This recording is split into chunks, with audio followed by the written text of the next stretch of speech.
नमस्कार दोस्तों, कैसे हैं आप लोग। उम्मीद करता हूं अच्छे होंगे। आज से हम लोग पर डे 10 महत्वपूर्ण करंट अफेयर्स को देखेंगे। तो आप लोग रोज़ पर डे सुबह में करंट अफेयर्स का ये वीडियो पूरा देखिएगा। निश्चित ही सारे एग्जाम में आपको फ़ायदे होंगे। चलिए देखते हैं आज का प्रश्न। भारत ने किस देश के साथ सेमीकंडक्टर सप्लाई चेन और इनोवेशन पार्टनरशिप पर एक महत्वपूर्ण समझौता ज्ञापन पर हस्ताक्षर किए? तो ये किया है अमेरिका के साथ, ऑप्शन नंबर बी। बात कर लेते हैं। भारत और अमेरिका ने सेमीकंडक्टर सप्लाई चेन और इनोवेशन पार्टनरशिप पर एक समझौता ज्ञापन पर हस्ताक्षर किए। वाणिज्य और उद्योग मंत्री पीयूष गोयल और अमेरिकी वाणिज्य सचिव जीना रायमोंडो के बीच कल नई दिल्ली में इस पर हस्ताक्षर किए गए। दोनों देशों के बीच व्यापार और निवेश के अवसरों को खोलने के लिए सहयोग पर चर्चा करने के लिए भारत अमेरिका वाणिज्यिक वार्ता फिर से शुरू की गई है। चलिए देखते हैं नेक्स्ट क्वेश्चन।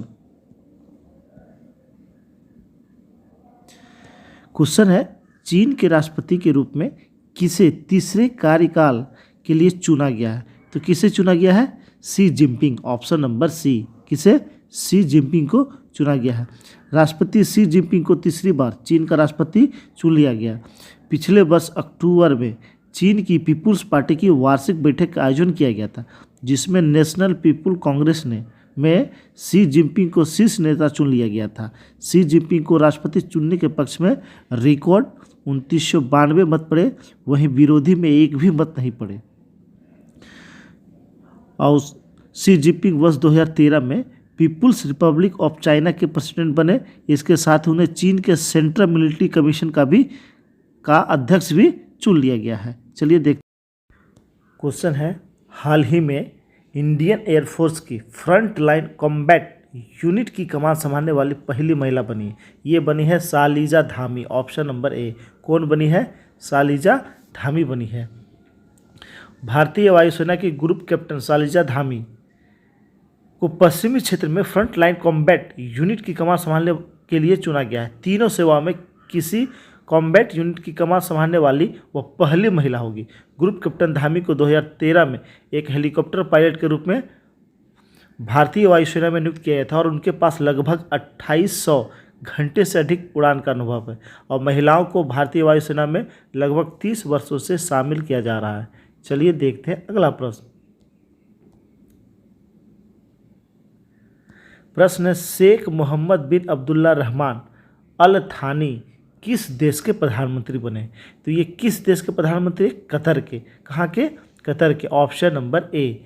बात करें, कतर के आमिर शेख तमीम बिन हमद अल थानी ने विदेश मंत्री शेख मोहम्मद बिन अब्दुल रहमान अल थानी को देश का नया प्रधानमंत्री नियुक्त किया है। शेख मोहम्मद बिन अब्दुल रहमान अल थानी ने शेख खालिद बिन खलीफा बिन अब्दुल अजीज अल थानी का स्थान लिया है। शेख मोहम्मद ने 2016 से विदेश मंत्री के रूप में कार्य किया है। और कतर एक प्रायद्वीपीय देश है जहां की राजधानी कहाँ है? दोहा, और यहाँ की मुद्रा है कतरी रियाल। चलिए देखते हैं अगला प्रश्न। प्रश्न है, 19वीं बिमस्टेक मंत्री स्तरीय की बैठक की अध्यक्षता किस देश के द्वारा किया गया? तो ये किस देश के द्वारा किया गया है? तो ये किया गया Thailand, option number C. Thailand में इसकी बैठक संपन्न हुई। बात करें, विदेश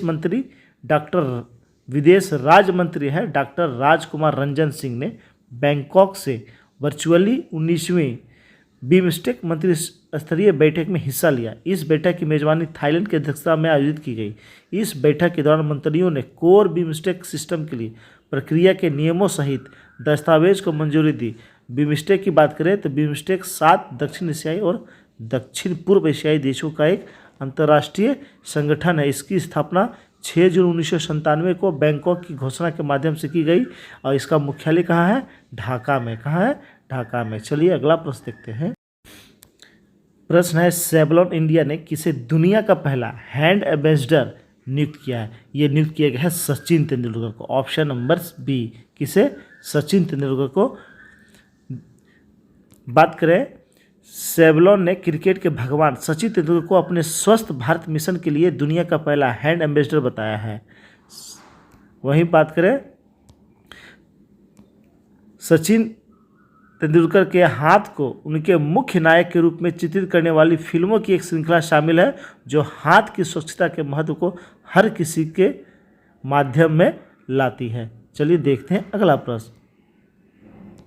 प्रश्न है मानिक साहा कहाँ के सीएम बने हैं? तो मानिक साहा कहाँ के सीएम बने हैं? त्रिपुरा के सीएम बने। Option number C, Manik Saha Tripura के सीएम बने हैं। वहीं बात करें मानिक साहा ने त्रिपुरा की राजधानी अगरतला में स्वामी विवेकानंद मैदान में लगातार दूसरी बार यानी दूसरे कार्यकाल के लिए त्रिपुरा के मुख्यमंत्री पद की शपथ ली है। चलिए अगला प्रश्न देखते हैं। प्रश्न है सत्र की शुरुआती बहरीन ग्रैंड फिक्स 2023 किसने जीता है? तो ये जीता मैक्स वेरस्टापेन ने। Option number A, option number A. बात करें तो मैक्स वेरस्टापेन ने सत्र की शुरुआती बहरीन ग्रैंड फिक्स में पोल पोजीशन से जीत दर्ज की और लगभग पूरी रेस में शीर्ष पर बने रहे। यह पहली बार था जब उन्होंने बहरीन में जीत हासिल की और पहली बार उन्होंने फार्मूला 1 के शुरुआती मैच में जीत हासिल किया है। चलिए अगला प्रश्न देखते हैं। प्रश्न है 23वां राष्ट्रमंडल कानून सम्मेलन कहाँ शुरू हुआ है? ये कहाँ शुरू हुआ है? गोवा में। ऑप्शन नंबर ए, गोवा में हुआ है। देख लेते हैं। 23वें राष्ट्रमंडल विधि सम्मेलन का शुभारंभ गोवा में वहाँ के राज्यपाल श्रीधरन पिल्लई ने किया।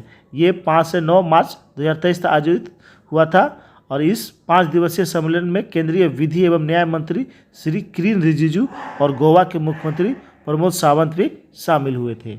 अगला प्रश्न है 10 मार्च को किसका स्थापना दिवस मनाया गया है? तो ये सीआईएसएफ का स्थापना दिवस। Option number B, option number B. CISF की स्थापना 10 मार्च 1969 को लगभग 2200 कर्मियों की शक्ति के साथ भारत की संसद की एक अधिनियम से स्थापित किया गया था।